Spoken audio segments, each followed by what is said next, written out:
America की कुल अर्थव्यवस्था $25 ट्रिलियन की है, चीन की कुल अर्थव्यवस्था 17-18 ट्रिलियन की है, भारत की कुल अर्थव्यवस्था 3-3.5 ट्रिलियन की है। अंग्रेज $45 ट्रिलियन हमारे यहां से लूट के ले गए।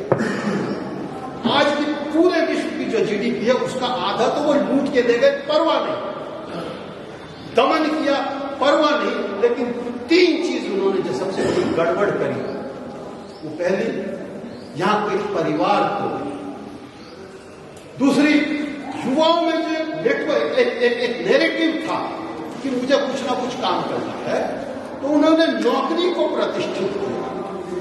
वो काम लॉर्ड मैकाले ने एजुकेशन पॉलिसी के द्वारा किया कि सबसे घटिया काम जो था नौकरी, उसको सबसे बढ़िया और प्रतिष्ठित काम के रूप में स्थापित किया। गांव-गांव में जो उद्योग धंधे थे, वो नैरेटिव बिल्डिंग खत्म हुई, लोगों में एंटरप्रेन्योरशिप का नैरेटिव खत्म हो गया।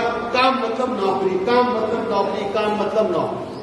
और जब ये काम करके उन्होंने परिवार तोड़े, नंबर 1 उद्यमिता की भावना को पूरे देश में युवाओं में समाप्त किया, नंबर 2 जिसके कारण से गांव-गांव से उद्योगों का जो जाल था समाप्त हुआ, नंबर 3 बचत की कल्चर को खत्म किया।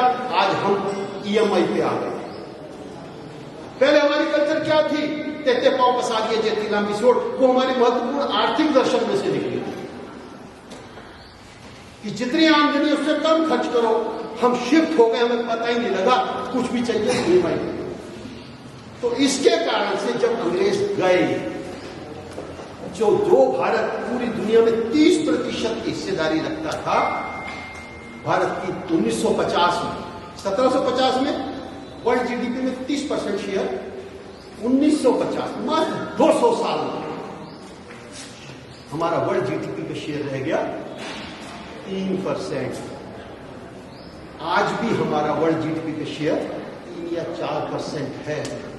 और वो तब है जब हमने नदियों को नाला बना लिया, जब हमने पर्यावरण को नष्ट कर लिया, जब हमने संस्कार संस्कृति में लिविंग तक पहुंच गए, जब हम आपस में वर्ग संघर्षों में आ गए, पर्यावरण नष्ट किया, भूजल नष्ट किया, भूमि की उर्वरता नष्ट करी, सद्भाव नष्ट किया, संस्कार नष्ट किए, संस्कृति नष्ट की, तब जाकर वर्ल्ड जीडीपी में 3 या 4% की हिस्सेदारी। जब हम कहता हूं या भाग्यशाली इस अभियान से जुड़े हैं, तो इसलिए कहता हूं वर्ष 2005 में उस अध्ययन में एक बात और निकल के आई थी कि दुनिया के देशों ने कब कब तरक्की करी। तो वो निकल के आया, जिस देश में, जिस कालखंड में, जिस 50, 60, 70, 80 साल में सर्वाधिक युवा रहे, उस देश ने उस कालखंड में बहुत तरक्की करी। अमेरिका ने कब तरक्की करी? जब उसके देश में सर्वाधिक युवा थे। चीन ने कब करी? जब सर्वाधिक युवा थे। तो बंधुओं, जब मैं कहता हूं आप ठीक समय पर, ठीक एज में, ठीक संगठन के साथ, ठीक अभियान से जुड़ गए हो, तो उसका अर्थ यह है, भारत दुनिया का सबसे युवा देश 2005 में बनना शुरू हो गया था, और भारत दुनिया का सबसे युवा देश 2060 तक रहेगा। ये गोल्डन पीरियड है हमारा, क्योंकि जिस देश में युवा ज्यादा होते हैं वो खरीदारी ज्यादा करते हैं, वृद्ध लोग जरूरत का खरीदते हैं। कुर्ता ठीक है सिलवा लिया, नहीं तो बेटे का पुराना वही पहन लिया। लेकिन युवा होगा, 2 जीन्स खरीदेगा, एक फटी भी खरीदेगा, कैप भी खरीदेगा, गॉगल्स भी खरीदेगा, मोबाइल भी 2 साल में बदल देगा, उसका कवर भी ढंग से रखेगा, घूमेगा फिरेगा। इसके कारण से बाजार में मांग होती है, मांग होती है तो फैक्ट्रियां चलती है, उत्पादन होता है, उस माल को बेचने के लिए दुकानें होती हैं, और वो देश तरक्की करता है। 2005 से हम भारत दुनिया का सबसे युवा देश का तमगा शुरू हुआ है, 2060 तक चलेगा। आज की तारीख में 29 साल से कम के भारत में 75 करोड़ लोग हैं। डे 1 से लेकर 15 साल तक 37 करोड़ लोग हैं, 15 से 29 साल तक के 38 करोड़ लोग हैं।